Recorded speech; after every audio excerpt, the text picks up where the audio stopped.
All right, based on the title and thumbnail, you guys know what we're going to be reacting to. So we will be reacting to Larry Bird, the underdog story. All right, guys. I've got some recommendations from you guys down in the comment section. Shout out to you guys. All right, you guys are a part of the success of this channel. And for those that are new here, I'm Skeester. I love the game of basketball. The best era, in my opinion, is the 80s and the 90s. Okay. The GOATs, of course, is going to be Larry Bird and MJ. I have 1A, 1B. Okay. So I love the game of basketball. This is strictly a sports reaction channel, but we're going to continue with the Larry Bird reaction series. So without further ado, let's jump right into these, or let's jump right into this story. What if I told you that once upon a time there was a rivalry in the 80s even bigger than Celtics versus Lakers and even more intense than Celtics versus Pistons? I bet you wouldn't believe me. But for 3 years in a row, the Eastern Also, I can't forget to shout out the content creator, Prime Larry Bird. Been creating great content. Shout out to you. I gotta shout you out. Conference Finals was a dogfight between the Boston Celtics and the Philadelphia 76ers. Long before Celtics Lakers, it was Celtics Sixers. One of the most intense rivalries ever. You see Mark Iavaroni and Larry Bird go at it in this game. Larry asked if he's going to be thrown out. He decided he's going to get his licks in before he left. I think in terms of two clubs in professional sports and professional team sports, really wanting one another and going after one another's throats, this is definitely the ultimate.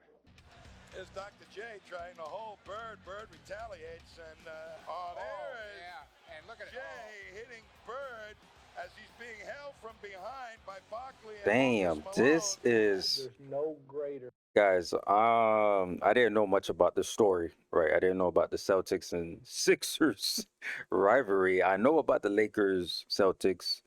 I know about the Atlanta Hawks and the Celtics, but this story right here, this is about to be a good one. Time in basketball that I've ever had other than going out and beating the 76ers. And in the 1981 Eastern Conference Finals, they had a battle for the ages in what many experts have called the greatest playoff series of all time. What? It was the greatest The series I've greatest ever of all played. time? In my opinion, maybe the greatest series leading up to a championship that two teams ever had to play. Larry Bird and the Boston Celtics were facing the MVP of the league, Dr. J, and the Philadelphia 76ers, the team with the best record in the league. And to make matters worse, Boston had not won a single game in Philadelphia in almost 3 years because the 76ers Whoa. were stacked with a team full of Hall of Famers. Well, start out with the Hall of Famers they had over there. Start out with Dr. J, Bobby Jones. Maurice Cheeks was the starting guard, became a Hall of Famer. Caldwell Jones, the Boston Strangler, Andrew Toney, Daryl Dawkins. Daryl Dawkins was like, Whoa. Wait a second. I didn't know about this. Holy moly. Man, so one, two, three, four, five. That's like that's six Hall of Famers so far on one team. Yo, this is crazy. Shaq, just strong and big, and they were coached well by Billy Cunningham. That's why they were so tough. Just 1 year earlier, a rookie Larry Bird led the Boston Celtics to the greatest single season turnaround in NBA history. One man took the second worst team in the league from 29 wins to a 62 win championship contender overnight. Unfortunately, the Celtics lost in the conference finals to this same Philadelphia 76ers team, sparking a rivalry that would have them battling for Eastern Conference supremacy for the next 6 years. And the following season, it was looking like deja vu all over again. So in 81, No, I'm surprised. I'm very surprised that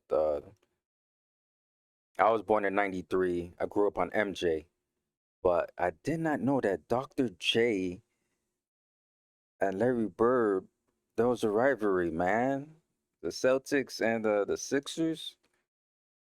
Okay. And then what was mentioned was that Larry Bird took a 29 win team previous season and A turnaround like that takes greatness. That's greatness at its peak. Stepping in as a rookie to have a turnaround like that, that says a lot in its own right, to be honest, guys. Whoa. Whoa. Okay. We win the first game up in Boston. Then you guys come back and win game 2. Irving putting the moves on McHale. And we play a really tight game down there in Philly, and we lose. Philadelphia has been magnificent, and that game is over. We lose game 4, and I'm like, ooh, this isn't good. 6 seconds to go. Boston doesn't call time. Archibald intercepted. Good defense. Whoa. It's a tight one-possession game, and Bobby Jones does what he does, makes a great defensive play. Good That allows defensive you play. guys to win game 4 and go up 3-1. The dreaded 3-1 deficit. In the history of the entire NBA, teams that go up 3-1 in a best-of-7 series are 258 and 13. That's a winning Wow. percentage of 95.2%. Look at the chances odds. of Larry Bird and the Celtics coming back to win this series was at 4.8%.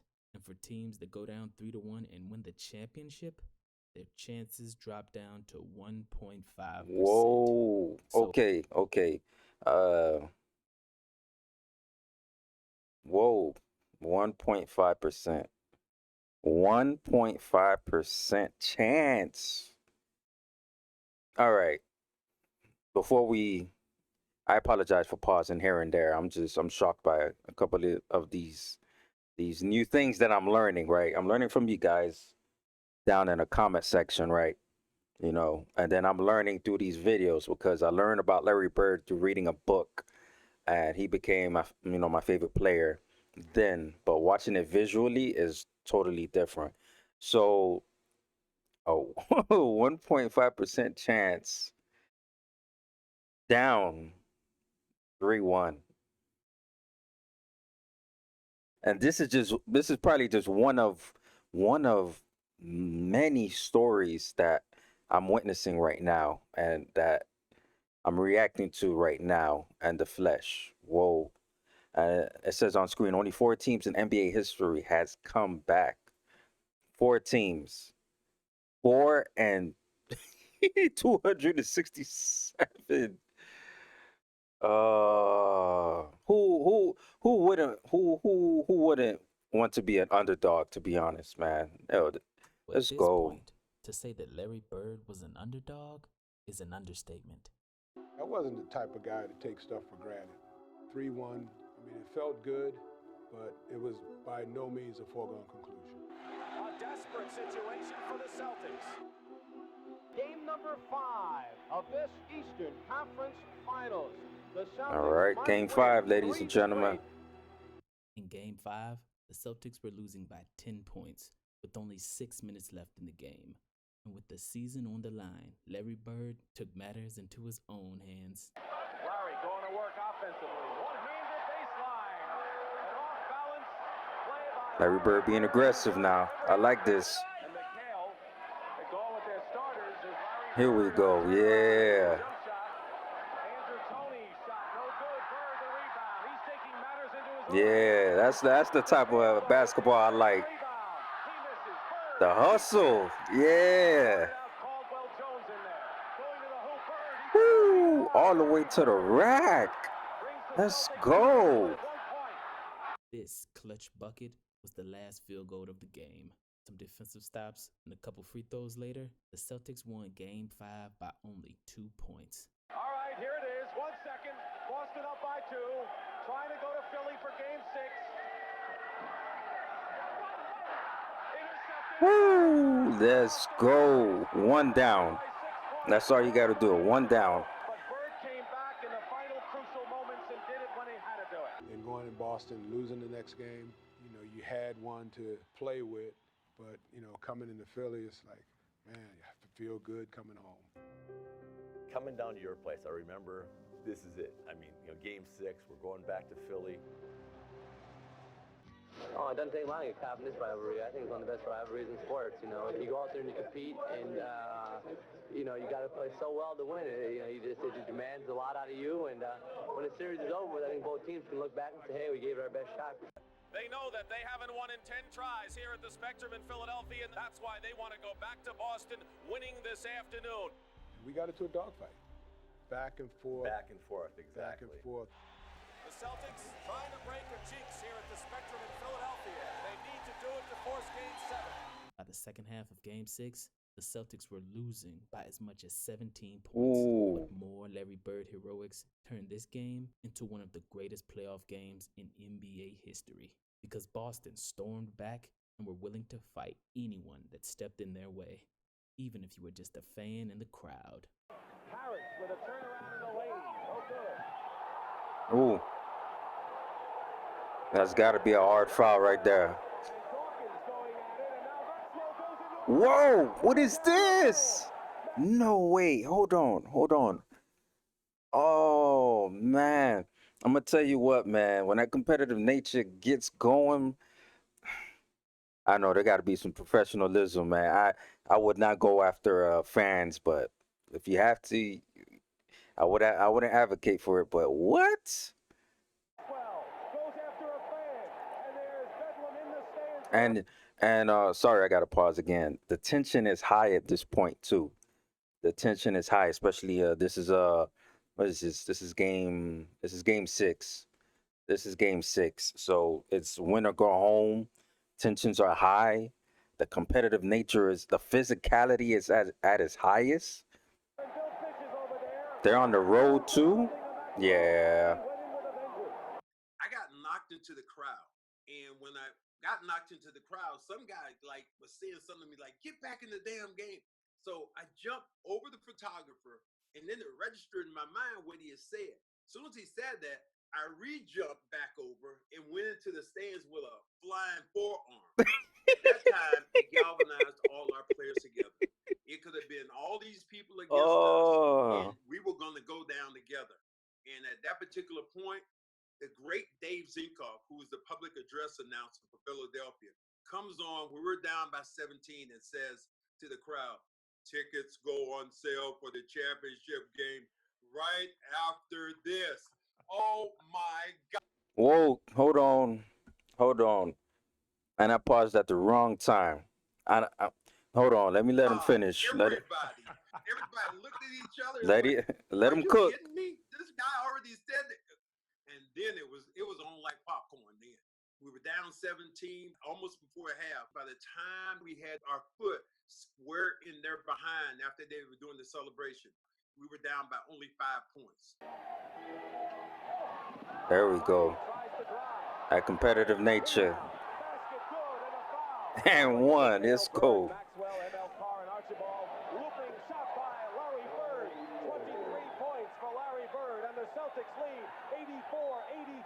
As Larry Bird leads the comeback with 25 points, 16 rebounds, and 4 assists, he once again hits the last clutch bucket of the game. Bird out to Tiny with 8 seconds on the shot clock. Bobby Jones is on him on a defensive switch. Hollins on Bird. Larry Bird shot. Ooh, that bounce. This shot put the Celtics up by 3 points. One defensive stop and a pair of free throws later helps Boston finally win a game in Philadelphia. Nice. Something they hadn't done in nearly 3 years.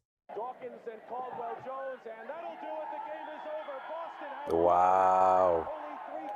The best of 3 series. Now is 2-0. Okay. Game 7. The Boston Celtics have defeated the Philadelphia 70. How would you feel if you was the underdog, man? This is why basketball stories are so beautiful, man. This is why it's so beautiful to watch, man. Larry Bird and the Celtics being down 3-1, come back. Now, after 3-1, it's the best of 3 series. Whatever happens, happens. Now it's 2-0. There's one more game, which is game 7. Yo, what the part that got me the most was when that PA announcer was like, "Oh, tickets are going on." Yeah, okay, all right. When you got that competitive fire in you, and you hear that, it ticks off. It turns on the switch inside of you that it takes you to a different level. And this is what I'm seeing right here. I'm glad that Larry Bird is leading the way, and the troops, teammates are following too. Man, when I tell you Larry leads by example, he leads by example. Now, I haven't gotten to the trash talking stories yet, but his effort on both sides of the ball, offensive, defense, rebounding, assisting,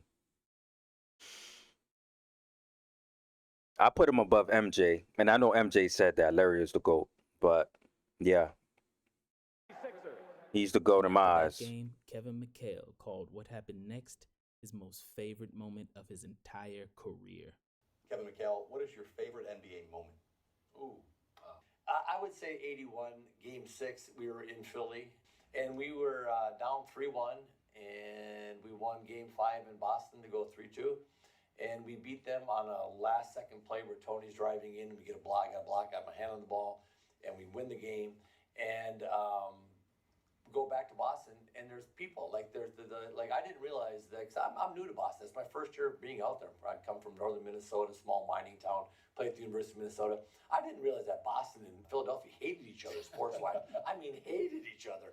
So we get back that night, and there's people. There's a crowd. I mean, there's Nice. and this game we haven't won anything. We still have Game 7 to go, and they were the whole city was like electric. And then Game 7 in the arena, when I walked in, I got chills because the people were all standing up cheering. 18 minutes before the game, we went out to warm up. There wasn't an empty seat, and they stood the whole game. Wow. And cheered and yelled and screamed. No dancing girls, no nothing. And Oregon going,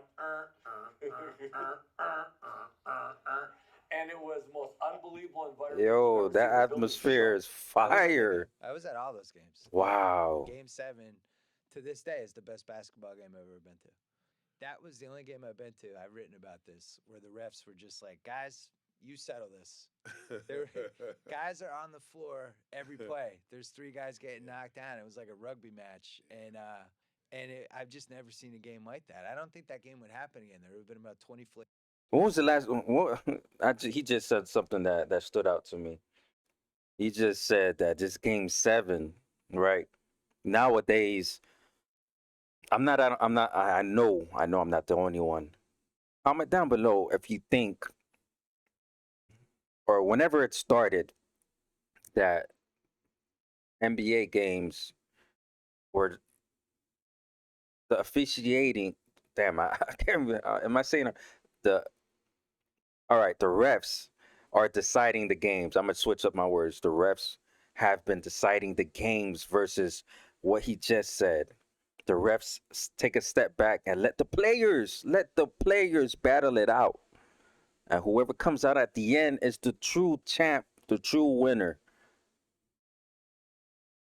Bigger fouls. The Philadelphia 76ers, they have to be wondering. Who witnessed this series in person, man? Who was a part of this era?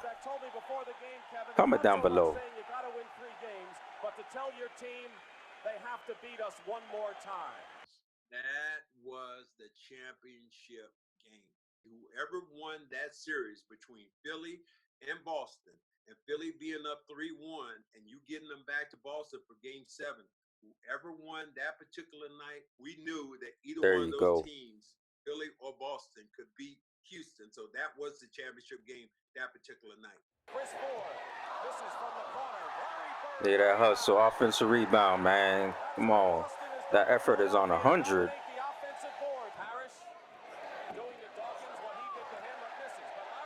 Hey, the reverse. Tiny to Ford, Larry Bird, three-point play. If anything could ignite a crowd and ignite a team, Yeah. it's the safest way to do it. And just like the previous 4 games, Game 7 went down to the wire. And with a tie game with 1 minute left on the clock, Larry Bird does what Larry Bird did the entire series in the clutch. Irving setting up for something. fakes. Low into Dawkins. Double Good team. D. Good Dawkins D. goes in, misses. Good Here comes D. Bird out of the pack. Bird's coming to the left. Stop and pop off the glass. Woo. Woo-hoo. Stop and pop. Okay. 1 second left. And the pass hits the top of the backboard. And it's over. They came from Wow. They storming. Hold on. They storming the court like how it is in March Madness. Okay. Okay. This is good. This is good. It's all over. It's all over. This place is a madhouse.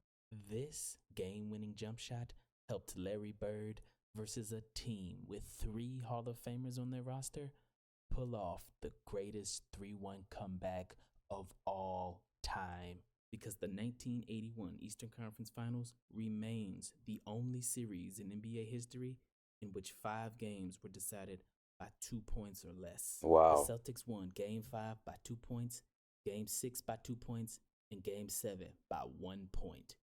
Each game literally went down to the last second.